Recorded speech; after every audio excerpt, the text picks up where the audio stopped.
Muito bem, seu Atos no Rádio de volta aqui para mais uma sabatina, série de sabatinas que demos início na última segunda-feira. A gente vai seguindo aqui, olha, até o período da eleição, até o dia 6, tem muita coisa para a gente poder informar vocês, é claro, a sabatina sempre com uma ótima ferramenta para você, eleitor, né, ficar de olho no seu candidato, você que ainda não decidiu escolher, né, junto com a gente aqui também do Jornal Atos e a mídia como um toda, ouvindo os candidatos, que é sempre uma ação importante. Então hoje o foco, a cidade de Lorena. Pessoal que está em vídeo já viu que aqui ao meu lado temos Fábio Marcondes, ex-prefeito da cidade de Lorena entre os anos de 2013 e 2020 e desta vez volta a ser candidato para tentar voltar aí à prefeitura da cidade de Lorena. Ele que é empresário, candidato pelo Republicanos, coligação O Futuro que Lorena Merece, tem como candidata a vice a vereadora Vanessa Andréa do União Brasil. Só lembrando, como a gente faz aqui em todos os encontros,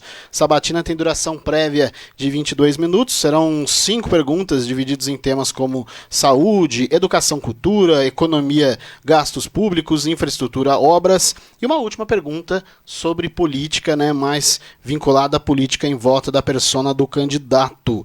Então o candidato está com o cronômetro aqui também para a gente poder acompanhar aqui do estúdio, o Edinho também colocando no ar aí para você. Primeiro, antes do período cronometrado, candidato, obrigado pela visita, obrigado pela participação.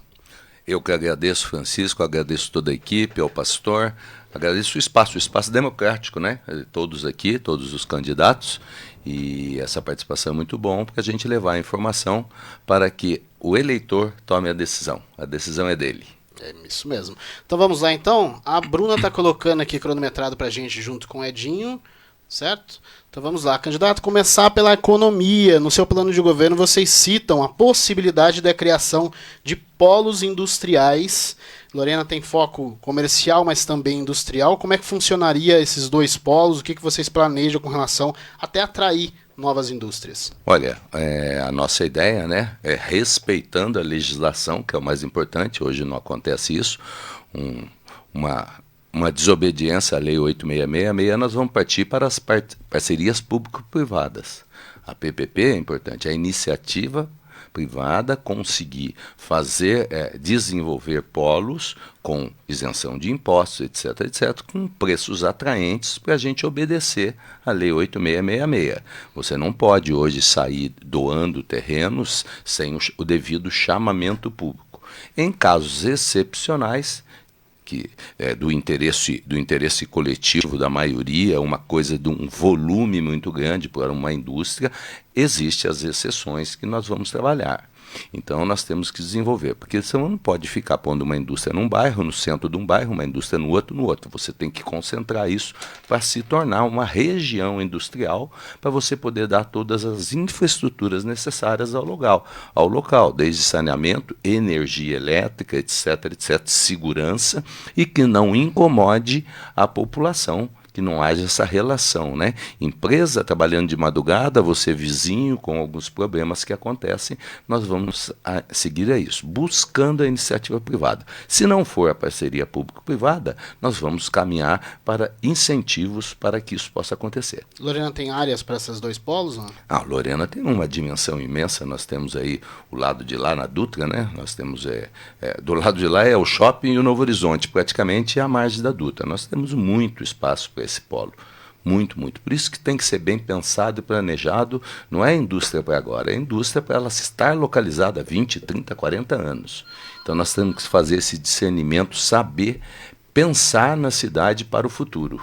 Agora, candidato, com relação ao comércio, ainda dentro da economia, com relação ao comércio, né, alguns negócios sentiram o impacto forte das últimas crises e a gente tem bastante negócios fechados, pequenos negócios e também vinculados ao comércio. Como é que fica o planejamento com relação ao setor? Olha, aqui foi a situação do comércio, eu não sei se você está falando, mas eu vou citar aqui a situação do centro. O centro, que há um comércio hoje numa situação difícil, mas são vários os fatores que levaram a isso.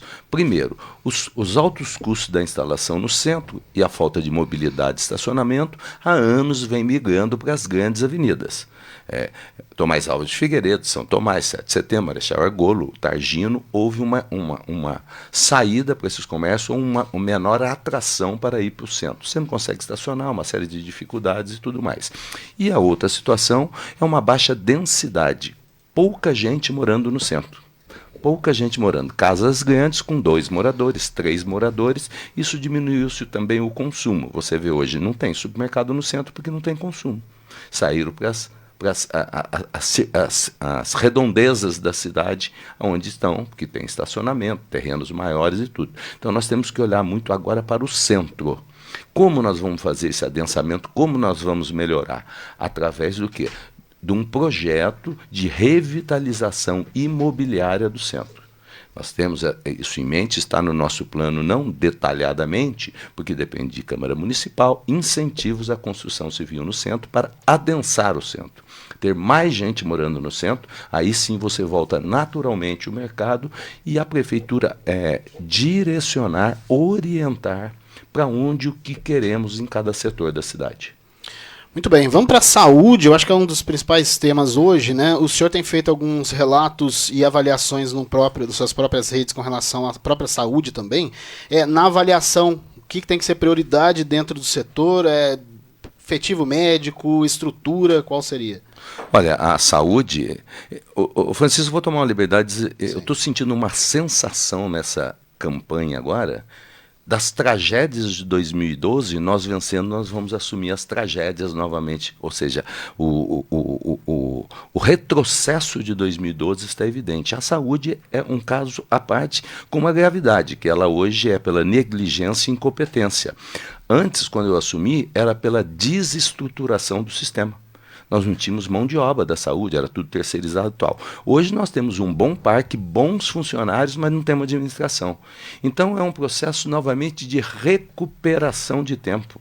Então nós vamos reinvestir rapidamente na atenção básica, porque é a base de tudo, contratação, médicos, colocar os médicos necessários, cobrar esses médicos, cobrar toda a cadeia para fazer um movimento muito rápido para resgatar 14 mil consultas represadas. É uma tragédia. Tem países em guerra que não estão numa situação dessa. Você está entendendo? Atende melhor. Então nós temos que fazer isso e buscar as especialidades. Não é terceirização de serviço. Nós vamos contratar serviços. Eu, por exemplo, tive na minha época um raio-x ultrassom na Targino, de uma empresa que ganhou a licitação, atendia até 9 horas da noite. Você vem suprindo essa demanda e nós vamos por ordem. Olha, 6 meses a saúde de Lorena está em dia. Como eu vinha no seu programa e brincava que os planos de saúde demoravam mais em Lorena do que ser atendido pelo sistema público. E com relação ao efetivo, o senhor citou cobrar o médico, mas há um outro problema também que a gente tem encontrado com equipes, que é o salário também. A rede municipal de Lorena se tornar atrativa também para bons profissionais. Há uma questão de limitação também. Isso tem chegado a avaliar? Está dentro do planejamento? Não, eu acho que é o seguinte, o que você tem que ter hoje, como servidor público na medicina, é a atenção básica. A atenção básica é necessária, até a UBS, algumas especialidades básicas você ainda chama. Hoje o salário não está muito ruim pela carga horária que é. Então, essa é a situação. A nossa gravidade está, por exemplo, nas especialidades. Por exemplo, a atual administração fez 3 semanas de mutirão aí e desistiu. Por quê? Porque a pessoa ia lá, tinha a consulta e o médico vai pedir o exame. Aí não continuava os exames. Então não resolveu nada, só gastou dinheiro. Só transferiu dinheiro do cofre público para outro lugar e não deu continuidade. Ginecologia. Atendeu ginecologia um sábado, tá bom. E depois os exames, não foi feito. Se hoje nós temos dados de 300 exames ginecológicos há mais de 1 ano esperando. Eu falo para você, a população, acredite na gente, é tragédia o que está acontecendo e nós vamos reverter essa tragédia. Uma tragédia de incompetência e desumanidade, que é impossível o poder público não estar percebendo isso. Não, é impossível não perceber a dor. Nós estamos andando nessa cidade. É saúde, dor. Vamos falar de educação. No seu plano de governo, o senhor cita, o senhor e sua vice citam bastante a questão da capacitação profissional. Como é que vocês estão projetando esse trabalho junto à equipe hoje da rede municipal de ensino? Olha, a capacitação ela não passa só com a rede de educação. A capacitação que a gente tem falado no programa de governo lá é inserir essas pessoas que estão sem a opção, desde o jovem de 18 anos aos 24 anos, até mais 30 e poucos anos, que nós temos que dar uma capacitação para inseri-lo rápido no comércio. Então não adianta você pegar, como nós vamos fazer, saindo da Milton Ballerini, indo para Delfim Bittencourt, nós vamos colocar lá cursos profissionalizantes rápidos. Barbeiro, cabeleireiro, tatuagem, sobrancelha, pedreiro, etc, etc. Vários cursos que você vê demanda e o mercado está precisando, cursos rápidos para capacitar. Capacitar e dar um diploma e deixar ele na rua não resolve. Aí qual é o segundo passo? Nós vamos induzi-los a ir ao Sebrae e fazer o MEI, o microempreendedor individual. Ele vai ter um CNPJ, ou ele pode terceirizar sua mão de obra, ou ele pode abrir o seu próprio negócio. E dali o que nós vamos fazer? Ah, não, eu quero o meu próprio negócio. Então vamos colocá-lo no Banco do Povo, um financiamento, 2, 3 mil reais, você vai comprar a sua cadeira de barbeiro, você vai comprar a máquina de costura, etc. Então nós vamos fazer sazonalmente vários setores, várias atividades para inserir essas pessoas para ser o microempreendedor individual. Nós temos uma mão de obra aí, pessoas com saúde 49 anos fora do mercado. 49. Vamos introduzi-lo novamente, de tirar essa vocação que cada um tem dentro de si. A qualificação que acaba estando ligada à economia, né? A economia mais do que a educação, tá? Certo. Agora, com relação à educação, o senhor citou o prédio do Milton Ballerini. Entre as várias ações hoje, eles recebem a demanda do Conde Moreira Lima.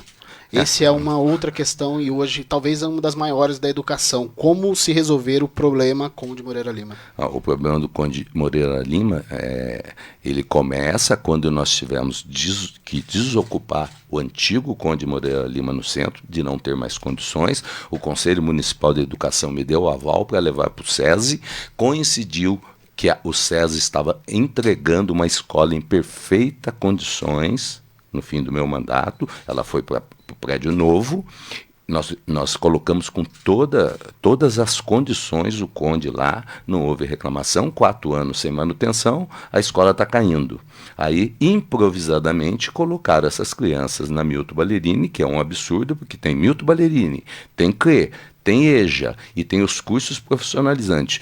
Misturou tudo isso para uma criança na idade do Conde, não pode estar envolvido, relacionado ali a convivência com outras categorias. Você tem que... A escola é um local dividido, um local para a atividade, não essa mistura de todas essas atividades. Isso é um problema sério, eu não sei nem até como o Ministério Público está permitindo isso. Tudo bem, é melhor ter aula do que não ter aula. Eu concordo. Mas então, nós temos que resolver esse problema. Nós temos que reformar esse Conde, o Conde SESI, né? Vamos tratar Conde SESI e também vamos buscar no governo do estado trazer a escola do Conde, porque ela está sob o controle da prefeitura e a prefeitura o abandonou, saquearam, destruíram o secular Conde Moreira Lima. Candidato, vamos falar de infraestrutura, né? A atual prefeitura tem realizado uma série de obras, mas também há questões que essas obras, ou até mesmo o pensamento da infraestrutura em atingir outras áreas, como a mobilidade urbana. Eu lembro que no período do seu governo o senhor citava algumas necessidades de transformação da mobilidade urbana de Lorena. Como que isso caminhou de lá para cá? Não caminhou? Piorou? Olha, eu vejo assim uma falta de um diagnóstico das maiores necessidades. Passou-se esse mandato, você lembra que eu falava que Lorena tinha mais carro que a cidade comportava. Hoje tem mais carro ainda. Hoje tem mais carro. E nós temos, não houve uma condução, não houve um direcionamento para você tirar esse trânsito forte de apenas algumas avenidas. Por exemplo, nós temos uma avenida Peixoto de Castro, com seu trânsito imenso, mas nós temos uma subutilização da Madame Cury, lateral, e uma utilização desordenada da Oswaldo Aranha, que podia melhorar. Então nós temos que fazer as artérias para esse trânsito melhorar. É capaz de uma pessoa que está entrando em Lorena querer ir na frente, vamos dizer, lá na antiga GA, na Marechal Orgulho, ele é capaz de descer a Peixoto, virar no quartel e chegar lá. Poxa, você tem várias artérias para fazer isso. A prefeitura tem que induzir. induzir placas e tudo para a gente desafogar esse trânsito. Esse é um problema. O problema da mobilidade também, nós temos vários problemas até para deficiência.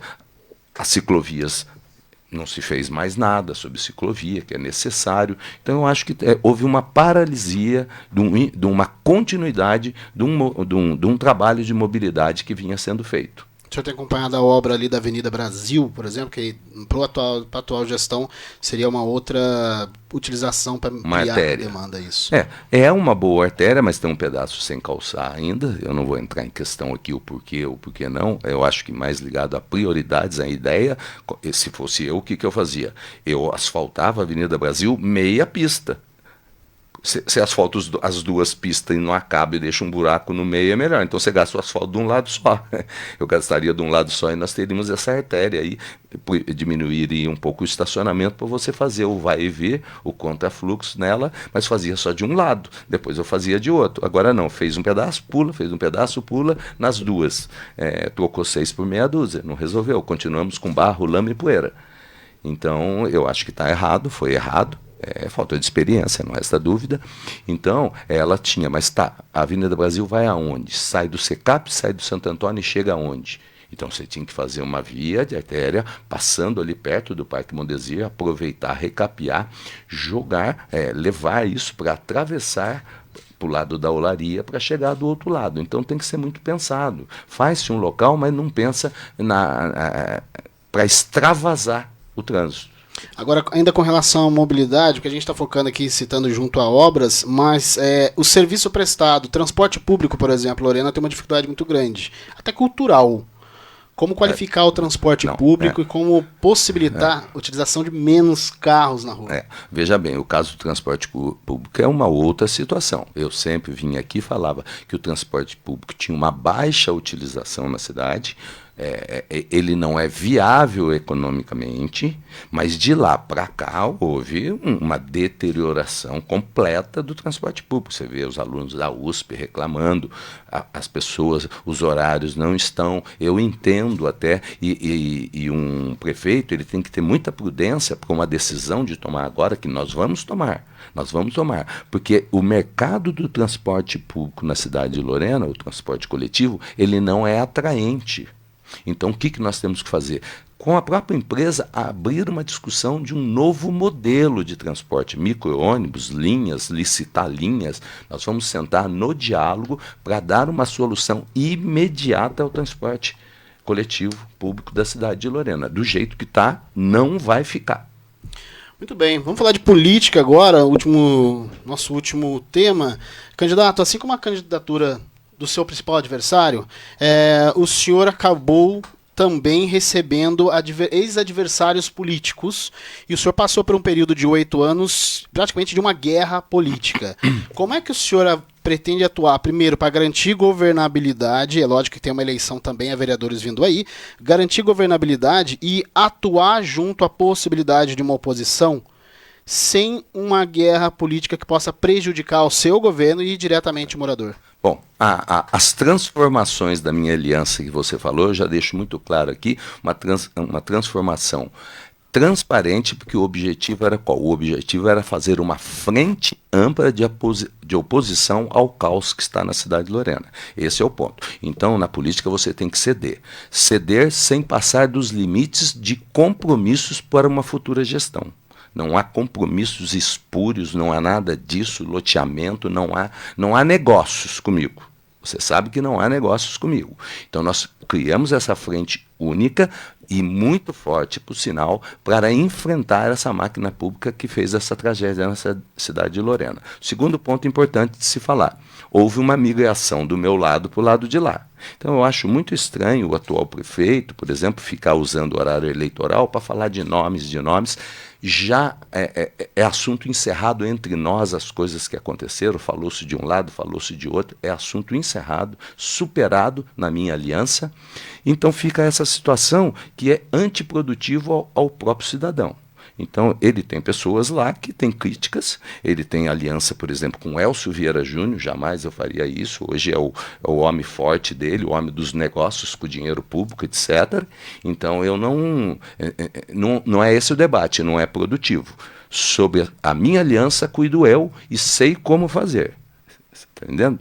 E agora o que acontece? Uma eleição polarizada, como você falou, você tem uma frente de oposição que está conosco nas cartilhas e no programa de governo que nós temos, que nós vamos executar em cima da linha. É esse o trabalho e a conduta e o comportamento político meu, que será o chefe do executivo caso a população queira. Você sabe, é correta, eu tenho histórico, já mostrei, já provei. Brigas políticas foi um caso muito à parte naquela Câmara, porque a primeira minha foi muito boa, naquela Câmara tivemos uma crise política que eu acabei, eu mesmo confesso, já falei isso em público, que eu passei um pouco dos limites depois de 8 anos de prefeito, uma exaustão da situação e uma simples molecagem que aconteceu, como a reprovação de uma conta minha que estava reprovada. Aprovada, manda-se para o Tribunal de Contas uma informação errada, etc., que deu toda essa celeuma que eu estou vivendo até hoje, de coisas de agentes políticos irresponsáveis, que por uma molecagem mandaram a informação para o tribunal que a conta tinha sido rejeitada e era rejeitada. Gastei dinheiro, gastei tempo e gera essa dúvida para a população. E acaba, lógico, uma possibilidade da sua eleição. O senhor sabe que, como o senhor mesmo citou, há necessidade da governabilidade, mas a necessidade também dessa discussão com oposição. Então, o senhor acha que será um momento de ser um pouco mais brando? Não. Assim? Eu faço o contrário, eu faço um alerta à população. Eu estou apresentando 108 candidatos. Se quem vota em mim, eu peço que vote nos meus candidatos, porque eu vou conversar com a oposição. Que pessoas que eu tenho diferença que podem se eleger, a partir do momento que ele for vereador, o prefeito tem a obrigação de conversar com eles. Eu vou conversar. Por isso existe a campanha. Eu estou oferecendo à população 108 candidatos na minha aliança. Então eu peço, se vota em mim, que vote nos meus candidatos. Não é que a gente tenha uma tranquilidade, porque a política é feita assim, por representatividade. Nós tenhamos um grupo que se elegeu com a gente, que sabe a cartilha, que eu acabei de te falar, que sabe a cartilha, como será tocado e a necessidade de uma maioria ou de um consenso nós vamos fazer. Certo. Deu tempo, acho que a gente conseguiu falar bem aqui das ações da campanha do candidato Fábio Marcondes, ex-prefeito. O candidato agora vai ter 1 minuto para suas considerações finais. A gente vai pedir para ele olhar naquela câmera ali, para ele falar com o eleitor. É lógico que também pela Transvale 102,3 conectada com a gente. Então, candidato, 1 minuto cronometrado. O Edinho está acertando aqui, a Bruna também ali. 1 minutinho. Vamos lá, candidato, à vontade. Bom, eu quero agradecer aqui e quero falar com você, eleitor. Essa campanha ela está indo por um caminho que não acho producente para você mesmo. O que está acontecendo? Estão com um processo de desconstrução da personalidade Fábio Marcondes como homem público, como administrador, falando inverdades que eu vou acabar com isso, que eu vou acabar com FADEMP, que eu vou acabar com feira, que eu vou acabar com frente de trabalho. Muito improdutivo uma situação dessa. E do lado do meu adversário, uma vitimização do meu adversário como um homem bonzinho, porque ele não é vítima de nada. Ele é culpado da tragédia desses 3 anos e 8 meses na cidade de Lorena. Então é isso que é necessário que a população estude, analise. O seu voto está em avaliar os 2 governos, o meu governo, como eu peguei, como eu fiz, como eu deixei e como está hoje. Essa é a análise a fazer. Não entrem nessas fake news. Muito eu peço, bem. E o meu número é 10. Muito bem, muito obrigado ao candidato. A gente lembra, né, que a nossa sabatina de Jornal Atos, a gente acaba entrando, lógico, também tem essa pergunta política, mas o foco nosso maior é isso, de você debater com todos eles que vierem aqui os planos de governo, porque isso é salutável para você que vai escolher, que já escolheu, que está avaliando ainda. A gente quer com você nos prepararmos aí para o dia 6 de outubro. Candidato, muito obrigado pela visita. Eu que agradeço.